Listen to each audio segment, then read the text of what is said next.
नमस्कार, मैं हूं रविंद्र जैन और आप देखना शुरू कर चुके हैं सबकी खबर।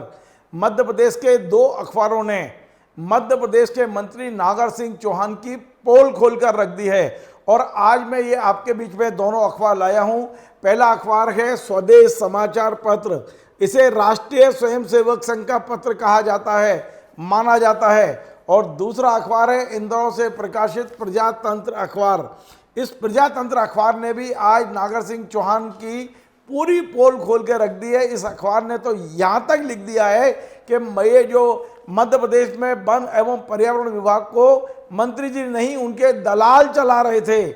आज मैं पूरी खबर आपको विस्तार से बता दूं। इसके पहले मैं बताऊं, कल मैंने इसी चैनल पर एक नोट शीट जारी की थी और उस नोट शीट के बाद पूरे मध्य प्रदेश में हड़कंप मचा हुआ है। ये नोट शीट स्वयं मध्य प्रदेश के मंत्री, जिस समय ये नोट शीट लिखी गई उस समय मंत्री जी के पास वन एवं पर्यावरण विभाग था।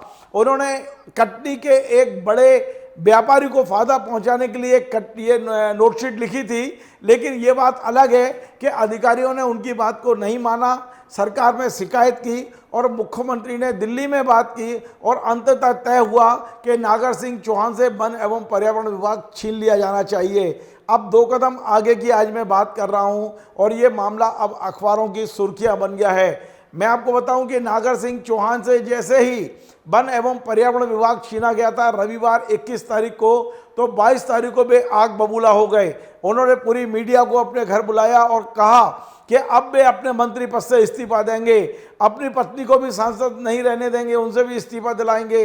इतनी गुस्सा मंत्री जी में थी कि वे सारे काम छोड़कर भोपाल आए और यहाँ से दिल्ली गए।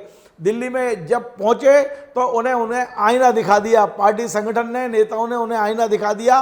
पहली बात तो ये कि दिल्ली में भारतीय जनता पार्टी के बड़े नेताओं ने नागर सिंह चौहान से मिलने का ही इनकार कर दिया, मिलने से ही मना कर दिया और उन्हें एक नोटशीट व्हाट्सएप कर दी गई कि ये वो नोटशीट है जिसके कारण से आपको ये दोनों विभागों से हाथ धोना पड़ा है।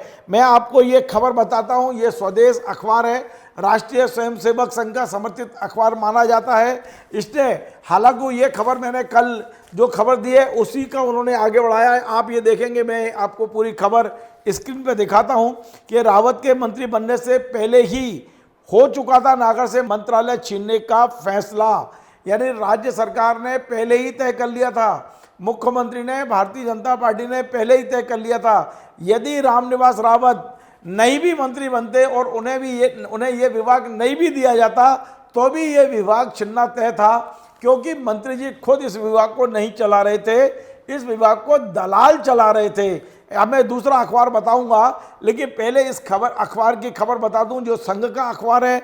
इसने ये माना है, कल हमने अपने चैनल पर जो नोटशीट जारी की थी वही नोटशीट नागर सिंह चौहान के पद छीनने का कारण बनी है।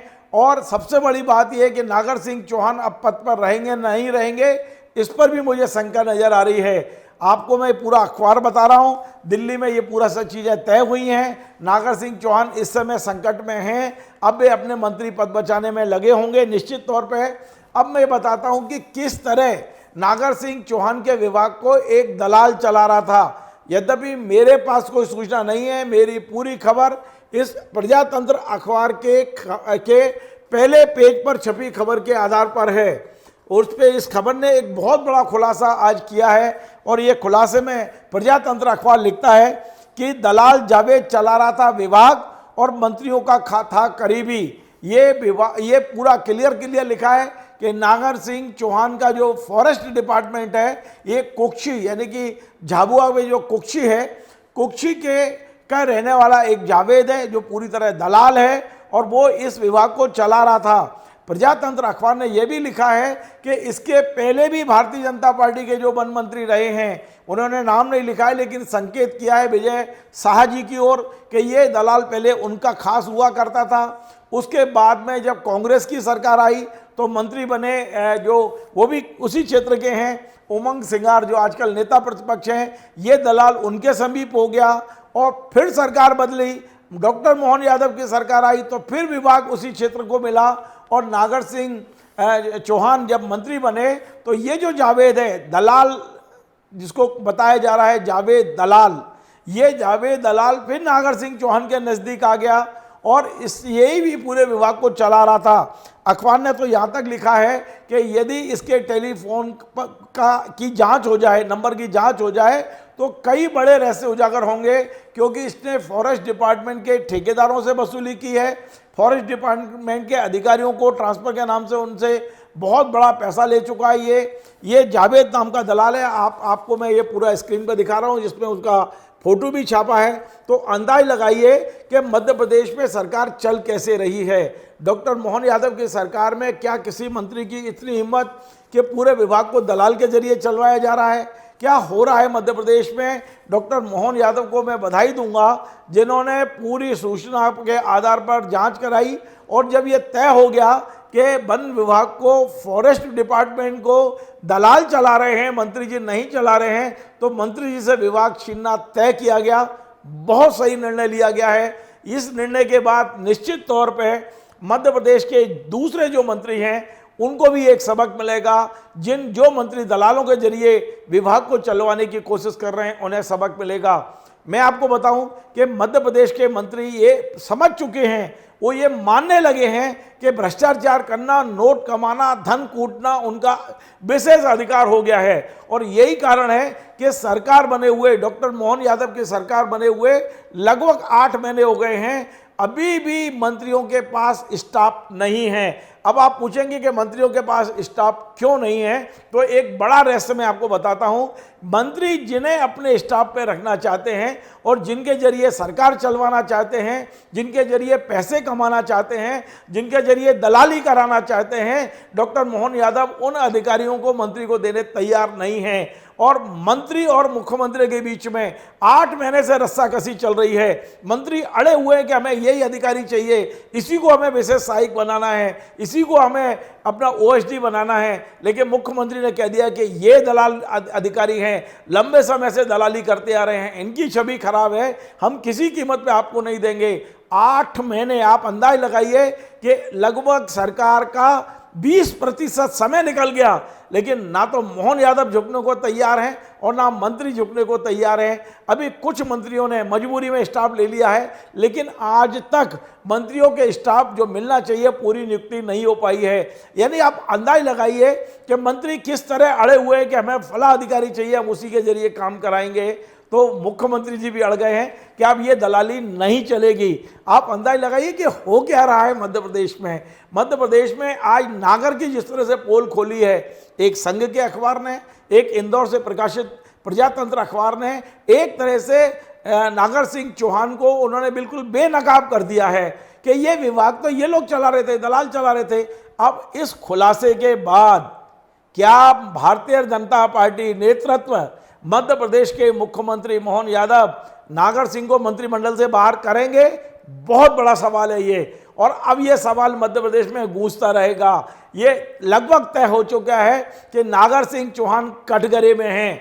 नागर सिंह चौहान एक समय बड़े गुस्सा दिखा रहे थे, लेकिन जैसे ही प्रशासन ने, जैसे ही शासन ने, जैसे ही संगठन ने, जैसे ही सीएम ने उन्हें नोटशीट दिखाई कि इस नोटशीट में छुपा है तुम्हारे विभाग छिनने का राज, उसके बाद वो न केवल शांत हैं बल्कि अपने गुरु से मिलने के लिए बताते हैं कि वो गुजरात रवाना हो गए हैं। कभी तो लौटेंगे नागर सिंह जी, हो सकता है आज आ गए हों, लेकिन नागर सिंह जी अब आप पूरी तरह बेनकाब हो चुके हैं और आप पहले ऐसे मंत्री बन गए हैं। दयाल सिंह तुमराची के बाद नागर सिंह चौहान ऐसे मंत्री, हालांकि बीच में एक जुगल किशोर बागरी भी थे जिनके लोकायुक्त ने जिनके खिलाफ केस रजिस्टर किया था और उन्हें हटाना पड़ा था।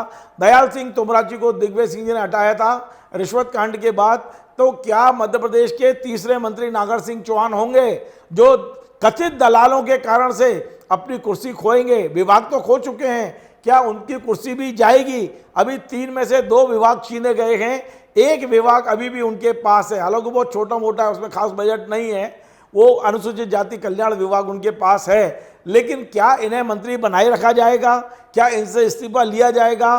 बड़ा सवाल है। नागर सिंह चौहान से यदि इस्तीफा नहीं लिया गया तो अब ये मान के चलिए कि अब ये सरकार कटघरे में खड़ी रहेगी। लेकिन डॉक्टर मोहन यादव ने एक बहुत बड़ा काम कर दिया है, नागर सिंह चौहान को टांग कर, मैं टांग कर इसलिए बोल रहा हूं कि उनको पब्लिक के बीच में लाके खड़ा कर दिया है कि ये व्यक्ति था जो दलाल दलालों के जरिए काम कर रहा था और ये मोहन यादव उसको बहुत तरीके से करना चाहते थे, लेकिन इसकी शुरुआत नागर सिंह ने ही की। नागर सिंह ने ही गुस्सा दिखाई, उनने ही संगठन को चेताने की धमकी दी, उनने ही इन संगठन को आंखें दिखाने की कोशिश की, तो आखिर पूरी सत्ता और संगठन ने उन्हें उनकी औकात दिखा दी। मैं औकात शब्द का उपयोग इसलिए कर रहा हूं कि आज नागर सिंह जी की बोलती बंद है, वो मीडिया के बीच आने से डर रहे हैं। अब वे आए और हम उनसे सवाल पूछेंगे, हम पूछेंगे कि उन्होंने ये नोटशीट कैसे लिखी, किसके कहने पे लिखी, जावेद कौन है, जावेद के उनके क्या कनेक्शन है, जावेद ने उनके नाम पे कितना पैसा लिया है। हम नहीं बोल रहे हैं, वो अखबार बोल रहा है। अब जवाब तो आप दीजिए ना।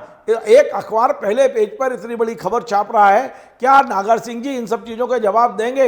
यदि वाकई वे निर्दोष है तो मीडिया के सामने आए, हमें जवाब दें, हम उनका भी पक्ष दिखाने के लिए तैयार हैं। लेकिन मध्य प्रदेश की राजनीति एक नए मोड़ पर आकर खड़ी हो गई है, जहां मुख्यमंत्री ने एक मंत्री को सरेआम चौराहे पर लाके खड़ा कर दिया है। सत्ता और संगठन ने उस मंत्री को आईना दिखा दिया है। मंत्री यदि सत्ता और संगठन को आंख दिखाएंगे तो क्या हश्र होगा, इसका अंदाजा लगा लीजिए। आपको नागर सिंह चौहान बनने में देर नहीं लगेगी। सभी मंत्रियों के लिए एक संदेश जरूर चला गया है। आपको हमारा ये कार्यक्रम पसंद आए, आप इसे शेयर करें, लाइक करें, कमेंट करें और आपसे बार बार निवेदन है हमारे इस चैनल को सब्सक्राइब अवश्य करें। धन्यवाद।